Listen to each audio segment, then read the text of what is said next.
हिंदू और हिंदुत्व को बचाते बचाते कब आप शिक्षा पर आ जाते हैं ये समझ में नहीं आता है, लेकिन ये अच्छा लगता है। मैं क्या बोलना चाहता हूं आप नहीं समझ पा रहे होंगे, लेकिन मैं आपको समझा देता हूं। नमस्कार, मेरा नाम अभिषेक भारती है और आप द भारत मित्र देख रहे हैं। भारतीय जनता पार्टी के प्रदेश प्रवक्ता अजय शाह ने आज एक प्रेस कॉन्फ्रेंस की। प्रेस कॉन्फ्रेंस का जो मजमून था वो मजमून अमूमन उस पिच से अलग था जिस पिच पर बीजेपी बैटिंग करती है। और बहुत अच्छा लगा जब बहुत दिनों बाद एक वाकई जेन्युइन मुद्दे को लेकर के बीजेपी की प्रेस कॉन्फ्रेंस देखी। चुनाव के नतीजे आने के बाद से बीजेपी कार्यालय में अमूमन सन्नाटा पसरा रहता है। रघुवर दास की खरमास में ज्वाइनिंग हुई तो ऐसा लगा कि यह सन्नाटा टूटेगा, लेकिन फिर अगले दिन से वही सन्नाटा नजर आया। मुद्दों की राजनीति बीजेपी कर ही नहीं पा रही थी। बीजेपी का मुद्दा संथाल में घुसपैठ डेमोग्राफी से आगे बढ़ ही नहीं पा रहा था। अब चूंकि चुनाव में वोट नहीं मिला तो बीजेपी ये मान करके बैठ गई है कि अभी इन मुद्दों की दाल यहाँ बहुत ज्यादा गलने वाली नहीं है। जेएसएससी को लेकर के लाठीचार्ज हो गया, लेकिन बीजेपी के किसी नेता ने उफ तक नहीं की।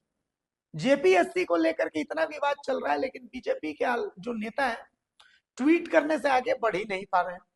मुद्दे बिखरे पड़े हैं, लेकिन इन बिखरे हुए मुद्दों को बीजेपी नेता शायद अपने बिखराव में चुन ही नहीं पा रहे। इसी बीच बीजेपी को एक बहुत अच्छा प्रदेश प्रवक्ता मिले हैं, अजय शाह, जो मुद्दों पर बातचीत करते हैं और फैक्ट्स एंड फिगर्स में बहुत मजबूत है। आज उन्होंने शिक्षा पर बातचीत की और उन्होंने बातचीत की एक ऐसी योजना की जिस योजना का जन्म कब हुआ और योजना मर कब गई। जब उसकी कब्र बनी तो ना उसके जन्म की तारीख लिखी गई ना उसके मरने की तारीख लिखी गई। इस योजना का नाम है एकलव्य छात्र योजना।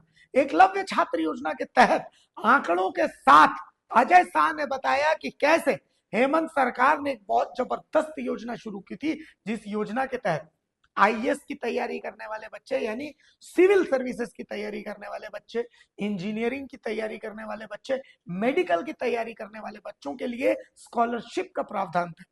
इसके लिए बाकायदा टेंडर भी निकाला गया था कि भाई जो कोचिंग इंस्टीट्यूट है इन छात्रों को निःशुल्क कोचिंग देंगे और उसका पैसा जो है वो सरकार भरेगी। लेकिन इस योजना को अचानक एक बहुत मस्त कारण बता करके और गायब कर दिया गया, खत्म कर दिया गया। और असल में वो कारण था अनअवॉइडेबल सर्कमस्टांसेस। स्कूल में जब हम बीमार पड़ते थे तो अमूमन हम वहां पर लिखते थे कि ma'am, most humbly and respectfully I beg to state that I can't come to school due to some unavoidable circumstances, so please grant me leave of one day। तो ऐसे ही कुछ कारण जो है वो सरकार की तरफ से डाला गया। लेकिन आज मुद्दों वाली पिच पर बीजेपी को बैटिंग करते देखना बहुत सुकून देता था और ऐसा लगता था कि नहीं, विपक्ष है जो मुद्दों पर बातचीत कर रहा है। बीजेपी को अगर चाहिए कि अपनी जमीन वापस पानी है तो मुद्दों वाली राजनीति तो करनी पड़ेगी, इररेस्पेक्टिव ऑफ नतीजे जो चुनाव में आए हैं। सबसे पहले सुनिए कि अजय शाह बहुत ही आंकड़ों में मजबूत तरीके से जो प्रेस कॉन्फ्रेंस कर रहे हैं, उस प्रेस कॉन्फ्रेंस को हर झारखंडी को और हर झारखंडी युवा को सुनना और समझना चाहिए। सुनिए अजय शाह क्या कहते हैं। झारखंड से कुछ बच्चे यूपीएससी क्वालिफाई हुए थे, उन लोगों को पुरस्कार देने के लिए, सम्मानित करने के लिए बुलाया और वहां पर यह घोषणा की कि झारखंड के बच्चे जो महंगी कोचिंग फीस के कारण कोचिंग नहीं ले पाते हैं, ऐसे बच्चों को झारखंड की सरकार जो अब सपोर्ट करेगी। और झारखंड की सरकार ने हेमंत सोरेन की बात को मानते हुए उनके स्पीचेस चाईबासा में, पलामू में, हर जगह उन्होंने कहा कि हम बच्चों को कोचिंग के लिए सपोर्ट करेंगे। झारखंड की सरकार ने 2 टेंडर निकाला 2021 में।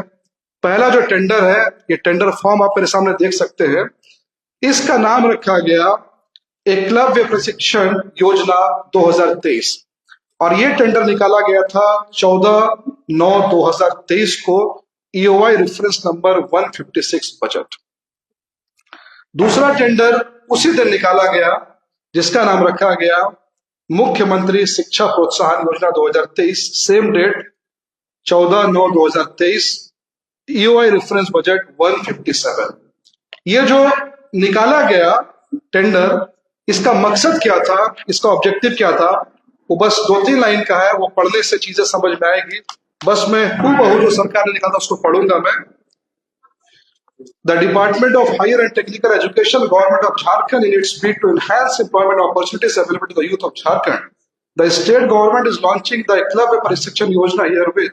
After called the scheme will provide free of cost coaching to students for preparation of competitive examinations like UPSC, JPSC, Staff Selection Commission, banking, with a basic monthly payout of rupees 2500 for living expenses.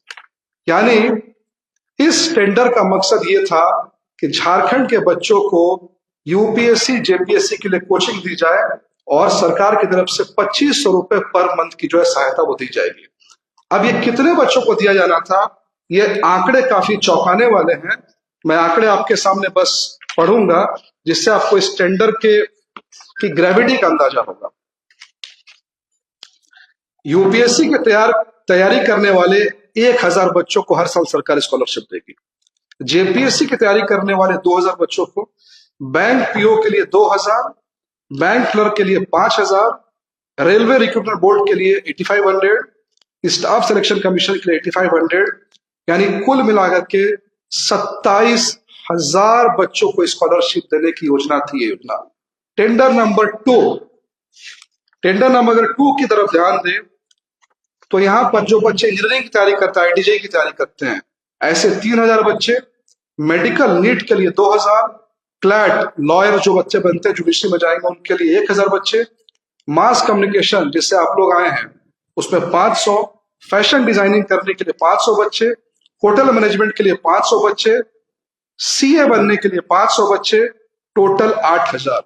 यानी इस दोनों tender को मिला करके 35000 बच्चों को झारखंड सरकार ने घोषणा दी थी स्कॉलरशिप देंगे। कोचिंग के साथ साथ पर महीने 2500 रुपए देने की घोषणा इस टेंडर पेपर में है जो अभी मेरे हाथ में है।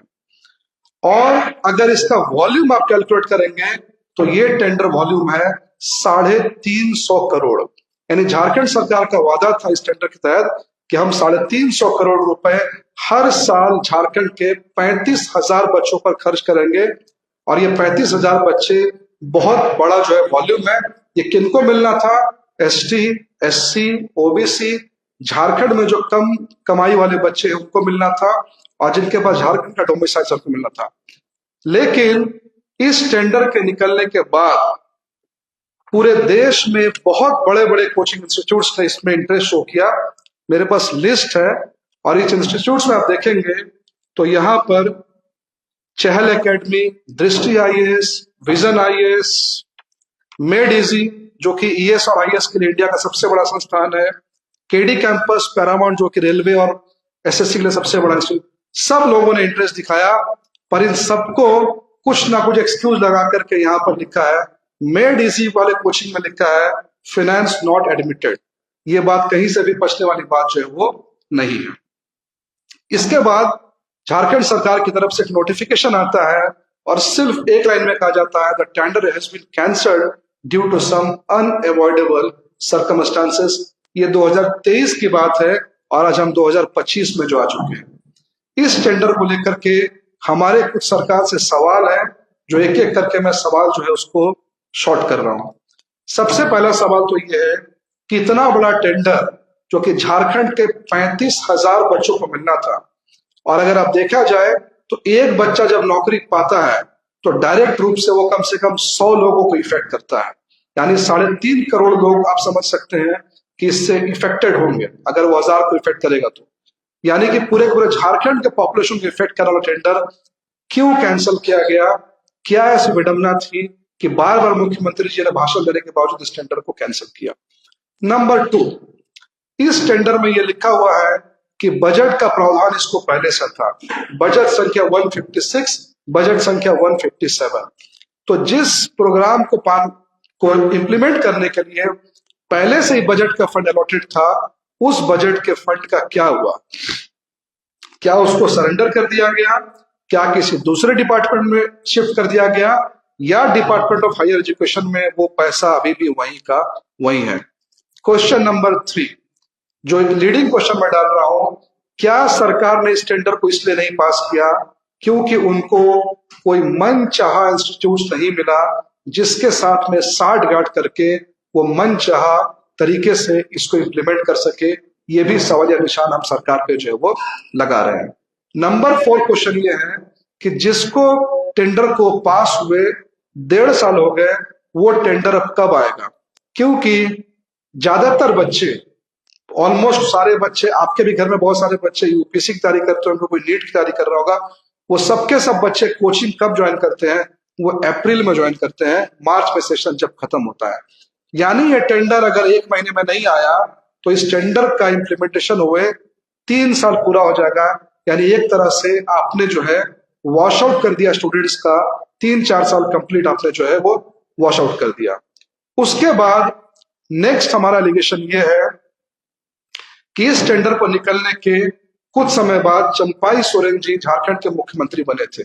तो क्या इस टेंडर को सिर्फ राजनीतिक कारणों से बंद किया गया कि इसका जो पॉलिटिकल माइलेज है वो चंपाई सोरेन को नहीं मिले, और सिर्फ एक पॉलिटिकल माइलेज लेने या नहीं लेने के कारण इतने बड़े टेंडर को, 350 करोड़ के टेंडर को, 35,000 बच्चों को जो इफेक्ट कर टेंडर, उसको कैंसिल किया गया? हम ये सरकार से ये जानना चाहते हैं। इसके बाद आखिरी में हमारा सवाल ये है कि मार्च में जो बजट आने वाला है, क्या ये बजट, ये जो टेंडर है, क्या इसका एलोकेशन इस बजट में होने जा रहा है? क्योंकि यहाँ फिगर बहुत इंपॉर्टेंट है, 2500 रुपए बच्चों को दिए जाने हैं।